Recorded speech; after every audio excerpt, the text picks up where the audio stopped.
History founder کی جانب سے تمام ناظرین گرامی کو السلام علیکم۔ ناظرین گرامی، ارطغرل غازی کے نام سے ایک ترک ڈرامہ پاکستان ٹیلی ویژن پر اردو زبان میں نشر کیا جا رہا ہے، لیکن اردو زبان میں ڈبنگ سے قبل یہ ڈرامہ پاکستان میں اس حد تک مقبول ہے کہ اس کے مداحوں میں وزیر اعظم عمران خان کو بھی گنا جاتا ہے، جو اس میں دکھائی گئی اسلامی تہذیب کی تعریف کر چکے ہیں۔ عثمانی روایات کے مطابق ارطغرل سلطنت عثمانیہ کے بانی عثمان اول کے والد تھے۔ اس کے علاوہ ان کے بارے میں حقائق پر مبنی معلومات نہ ہونے کے برابر ہے۔ کئی صدیوں تک دنیا کے ایک بہت بڑے حصے پر حکمرانی کرنے والے اس خاندان اور سلطنت کا آغاز تاریخ کے اندھیروں میں گم ہو چکا ہے۔ تاریخ کی کتابوں میں عثمانی روایات کے علاوہ اس دور کی دو ٹھوس نشانیاں ملتی ہیں، ایک سکہ اور بازنطینی سلطنت کے مورخ کی ایک تحریر، اور عثمان کے ایک خواب کا ذکر ملتا ہے جس کا ہم آگے چل کر ذکر کریں گے۔ جو بات طے ہے وہ یہ کہ عثمان کا تعلق آج کے ترکی میں اناطولیہ کے علاقے میں آباد ترک خانہ بدوش قبیلے سے تھا، اور اس کی حکومت اناطولیہ کی درجنوں چھوٹی چھوٹی حکومتوں میں سے ایک تھی جن کی طاقت میں زیادہ فرق نہیں تھا۔ سوال یہ پیدا ہوتا ہے کہ آخر عثمان یا پھر ان کے والد نے ایسا کیا کیا کہ صرف اسی خاندان کا راج قبیلے سے چھوٹی ریاست اور پھر اناطولیہ کی بڑی سلطنت بننے سے 3 بر اعظموں میں پھیلا اور پھر خلافت میں تبدیل ہوا۔ یہ سوال وہ تھا جو کچھ عرصے پہلے پوچھا گیا یا کہیں پڑھا تو سب سے پہلے قدرتی طور پر ذہن میں سوال پیدا ہوا کہ دریلش ارطغرل ہے کیا؟ تو اس کا جواب یہ ہے کہ ترکی کے معروف فلم ساز محمد بوزدک کا بنایا ہوا ایک سیریل ہے۔ دریلش ارطغرل ایک طلسم کدا ہے جو ماضی کو حال سے جوڑتا ہے اور مستقبل کی تعمیر کرتا ہے۔ یہ وہ آئینہ ہے جس میں ماضی اور حال اکٹھے دکھائی دیتے ہیں۔ یہ امت کا وہ خواب ہے جو آج سے ٹھیک 800 برس پہلے دیکھا گیا، جب منگولوں کی آفت، خلافت کی کمزوری اور مسلمانوں کی تقسیم نے دل و دماغ ویران کر رکھے تھے۔ یہ آج بھی امت کا خواب ہے جو مغربی تہذیب کے غلبے، خلافت کے خاتمے اور مسلم دنیا کی تقسیم کے بعد مسلمانوں کے دل و دماغ کو روشن رکھے ہوئے ہے۔ یہی وجہ ہے کہ اسے مسلم دنیا میں جو پذیرائی ملی ہے وہ اپنی مثال آپ ہے۔ دریلش ارطغرل ایک ترکی ڈرامہ ہے جو ترک کائی قبیلے کے سردار ارطغرل کی زندگی پر بنایا گیا ہے۔ 13ویں صدی عیسوی میں جب مسلم دنیا انتشار کا شکار تھی، خلافت عباسیہ کمزور پڑ چکی تھی، منگول پہ در پہ حملوں سے مسلم دنیا کو تخت و تاراج کر رہے تھے، اسی دور میں کائی قبیلہ جو بہت سے دوسرے ترک قبیلوں کی طرح ایک خانہ بدوش قبیلہ تھا، پہلے حلب اور پھر سوگت میں جا کر آباد ہوا۔ کائی قبیلے کے جس سردار کو پہلے شہرت ملی وہ سلیمان شاہ تھے۔ انہی کے ایک بیٹے ارطغرل نے صلیبیوں کی سازشوں اور منگولوں کے حملوں کے خلاف نہ صرف ترک قبیلوں کو ایک لڑی میں پرو دیا بلکہ ایک ایسی ریاست کی بنیاد رکھی جو آگے چل کر عظیم عثمانی سلطنت کے نام پر 700 سال تک دنیا کے نقشے پر قائم رہی، جس نے عرب و عجم کو پھر سے خلافت کی وحدت تلے اکٹھا کر دیا اور جس نے یورپ، ایشیا اور افریقہ کے 3 براعظموں پر اسلام کا پرچم لہرایا۔ یہ عظیم عثمانی خلافت جب تک پیروں پر کھڑی رہی، مسلمان دنیا کی سیادت پر فائز رہے۔ اسے مسلمانوں کا دوسرا دور عروج بھی کہا جاتا ہے۔ یہی وجہ ہے کہ برطانیہ اور فرانس سمیت تمام یورپی طاقتیں نہ صرف اس سے خوفزدہ تھیں بلکہ سامنے آ کر اس سے مقابلہ کرنے کی بجائے پس پردہ اسے گرانے کے لیے سازشوں میں مصروف رہتی تھیں۔ لیکن تمام تر سازشوں، عرب ترک جگروں اور کمال اتا ترک جیسے غداروں کی مدد سے اہل یورپ کو اس عظیم سلطنت کو گرانے میں پورے 150 سال لگے۔ تو ارطغرل اسی سلطنت کی بنیاد رکھنے والے عظیم کائی سردار ارطغرل کی زندگی کی کہانی ہے۔ اس ڈرامے میں دکھائے جانے والے کردار اپنی اپنی جگہ بہت جاندار ہیں۔ ان کرداروں میں آپ کو آج کی مسلم دنیا کے بہت سے کردار واضح طور پر دکھائی دیں گے۔ ان کرداروں کو کرنے والے اداکاروں نے اداکاری کے جوہر بھی اپنے شاندار دکھائے ہیں کہ آدمی اش اش کر اٹھتا ہے۔ ارطغرل تو خیر اس ڈرامے کا مرکزی کردار ہے جو عزم، حوصلے اور استقلال کی علامت ہے اور بہر عروج کے لیے اپنی نہ ختم ہونے والی جد و جہد کے لیے ایک مثال ہے۔ لیکن اس کے ساتھ ساتھ ترکت، بامسے اور روشان جیسے بہادر خود بخود ہمارے دلوں میں جگہ بنا لیتے ہیں۔ خصوصاً بچوں کو بامسے اور روشان بہت پسند آتے ہیں۔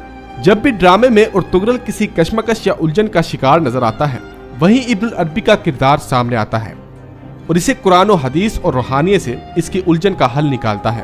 اگرچہ ان کے کردار میں کچھ ایسی روحانی طاقتیں بھی دکھائی گئی ہیں جو ہمارے ہاں تصوف کے تصورات کی دین ہے۔ اس ڈرامے میں دکھایا گیا کہ کلچر قدیم اسلامی ترک کلچر ہے جو بہت خوبصورت ہے۔ ان کے بہت سے رسم و رواج کو دیکھ کر یہی دل کرتا ہے کہ کاش ہمارے ہاں بھی ایسے ہی رسم و رواج ہو۔ خصوصاً ترک خواتین کا معاشرتی کردار بہت جاندار اور قدرتی دکھایا گیا ہے۔ اس میں ترک کلچر کے گہرے اثرات بھی نظر آتے ہیں۔ یہی وجہ ہے کہ عورتوں کے کردار میں ایک خاص رنگ کا ترک رنگ غالب نظر آئے گا۔ اس ڈرامے کو اسلامک گیم آف تھرون بھی کہا گیا ہے۔ میرے خیال میں اسلامک کا لحقہ لگانے کی ضرورت نہیں۔ ہاں، یہ کہا جا سکتا ہے کہ اگر گیم آف تھرون مغربی کلچر اور نظریے کا نمائندہ ہے تو دریلش ارطغرل آج کے دور میں اسلامک کلچر اور نظریے کا نمائندہ ہے۔ جہاں گیم آف تھرون میں مغربی تہذیب کے اوصاف بدکاری، فحاشی، عریانیت، محرم رشتوں کی تباہی اور اقتدار کے لیے بدترین جدوجہد دکھائی گئی ہے، وہیں ارطغرل میں اسلامی تہذیب کے اوصاف، بڑوں کی عزت، اخلاص، انصاف، عدل، اخلاقیات، اتحاد، محبت اور سب سے بڑھ کر اللہ کی رضا کے لیے ہر قسم کی قربانی دینا دکھایا گیا ہے۔ اس ریکارڈ توڑ سیریز میں سلطنت عثمانیہ کے ابتدائی دور کی کہانی کو فلمایا گیا ہے۔ آخر سلطنت عثمانیہ کیا ہے؟ تفصیل سے جاننے کے لیے ویڈیو کو شروع سے لے کر آخر تک دیکھیں۔ سلطنت عثمانیہ کا نام کسی نسل یا قوم سے نہیں، بلکہ اس کے پہلے حکمران سلطان عثمان غازی کے نام سے منسوب ہے۔ عثمان کے نام پر ہی اس کا نام سلطنت عثمانیہ ہے۔ عثمان غازی کے والد کا نام ارطغرل غازی تھا۔ اس وقت ترک قبیلوں کی شکل میں رہتے تھے۔ یہ تمام قبیلے خانہ بدوش تھے۔ جہاں سرسبز علاقہ اور پانی نظر آیا وہیں خیمے گاڑ لیے اور ڈیرا ڈال لیا۔ ان قبیلوں میں ایک قبیلے کا نام کائی قبیلہ تھا۔ کائی قبیلہ باقی قبیلوں سے کچھ بڑا اور طاقتور تھا۔ سلیمان شاہ اس قبیلے کا سردار تھا۔ یہ نہایت جنگجو قبیلہ تھا۔ سلیمان شاہ کے اس قبیلے کے مقاصد میں سب سے بڑا مقصد اسلام کی اشاعت تھی، کیونکہ یہ وہ وقت تھا کہ مسلمان ہر جگہ سے کمزوری کا شکار تھے۔ منگول اپنا سر اٹھا رہے تھے، سلجوقی سلطنت اپنے زوال کے قریب تھی۔ ان حالات میں ضروری تھا کہ مسلمانوں کی تعداد کو بڑھایا جائے۔ سلیمان شاہ کا انتقال ہو گیا۔ اس کے 3 بیٹے تھے، جس میں سے ارطغرل اپنے والد کا جانشین مقرر ہوا اور قبیلے کا سردار بنا۔ ارطغرل غازی بہادر، نڈر جنگجو شخص تھا جو اپنے قبیلے کا دفاع کرنا خوب جانتا تھا۔ لیکن وقت وہ آ گیا کہ منگول ہر طرف تباہی پھیلا رہے تھے۔ مسلمانوں کا قتل عام ہو رہا تھا۔ چنگیز خان کی فوجوں نے خوارزم شاہ سلطنت کو تباہ کر کے رکھ دیا تھا۔ مسلمان منگولوں کے آگے لگ کر بھاگ رہے تھے۔ اس صورتحال میں ارطغرل منگولوں کا مقابلہ نہیں کر سکتا تھا۔ وہ اپنے قبیلے کو لے کر سلجوقی سلطنت کی طرف رواں ہوا۔ اس کے ساتھ تقریباً 400 کے لگ بھگ خاندان تھے۔ رستے میں اس نے دیکھا کہ 2 فوجیں آپس میں لڑ رہی ہیں۔ اس نے سوچا کہ کسی ایک کا ساتھ دینا چاہیے۔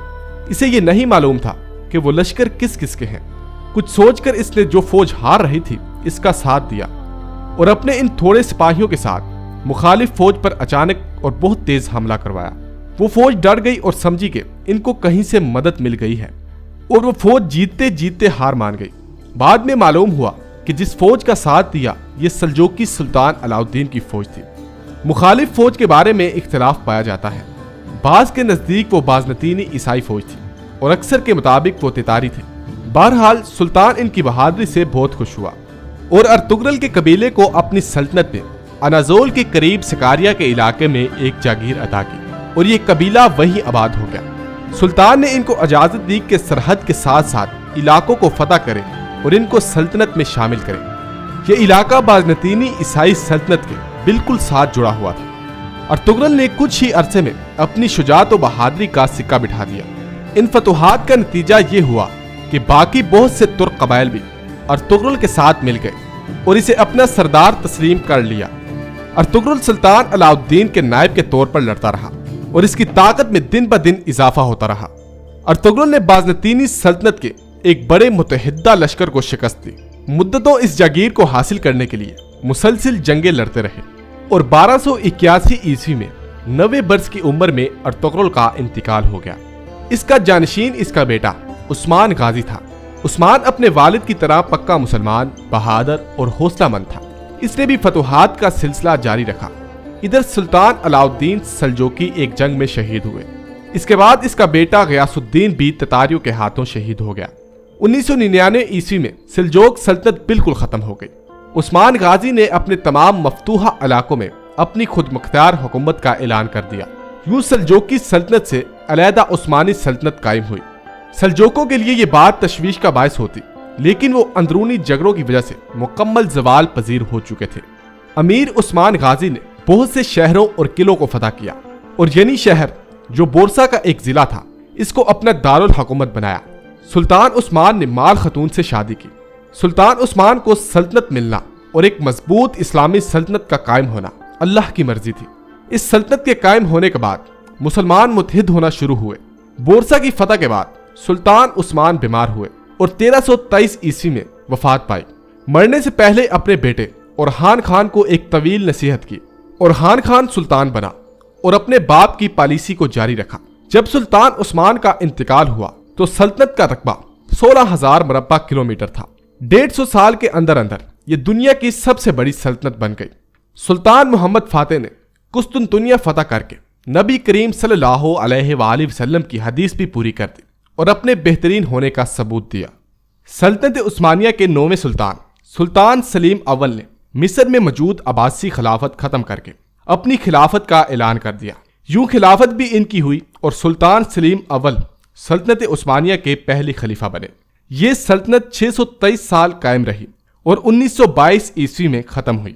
اس عظیم الشان سلطنت کے ابتدائی دور کی کہانی کو بیان کیا گیا ہے۔ دلش اور تغرل نامی اس سیریل میں اس کا پہلا سیزن ایک ہرن کے شکار سے شروع ہوتا ہے جو بھاگتے بھاگتے ارطغرل کو ایک غزال آنکھوں والی لڑکی کے پاس لے جاتا ہے، اور یہ ملاقات چرواہوں کے ایک قبیلے کے سردار کے بیٹے اور خود قبیلے کی زندگی بدل دیتی ہے، کیونکہ یہ بچی سلجوق خاندان کی شہزادی ہوتی ہے جس کے پیچھے صلیبی لگے ہوتے ہیں۔ پھر جلد ہی ایوبیوں کی پسندیدہ بن جاتی ہے۔ یوں ارطغرل کو ایک ہی ساتھ قبیلے صلیبیوں اور ایوبیوں کی مخالفت مول لینا پڑتی ہے، اور تب ہی اس کا امتحان اور تربیت شروع ہو جاتی ہے، اور تب ہی کچھ تکونی قوتیں اس کے ہمراہ ہو کر اسے خیر کے ایک نمائندے کے طور پر دیکھنے، سنبھالنے، تربیت کرنے اور ہمت دلانے لگ جاتی ہیں۔ ارطغرل پہلے قبیلے کی سازشوں پر قابو پاتا ہے اور حسن بن صبا کی طرز پر خونی کروائیاں کرنے والے صلیبیوں کے سروں پر ان کے قلعے کو ڈھا دیتا ہے۔ یوں پورا سیزن انہی واقعات پر مشتمل ہے۔ اللہ پاک ارطغرل غازی کا رتبہ بلند فرمائے اور ان پر ہزاروں رحمتیں ہوں، آمین ثم آمین۔ تو دوستو یہ تھی آج کی ہماری ویڈیو۔ اگر آپ کو ہماری ویڈیو پسند آئے تو پلیز ہماری ویڈیو کو لائک، شیئر اور کمنٹ کرنا مت بھولیے گا۔ تو ملتے ہیں نیکسٹ ویڈیو میں۔ مجھے دیجیے اجازت، اللہ حافظ۔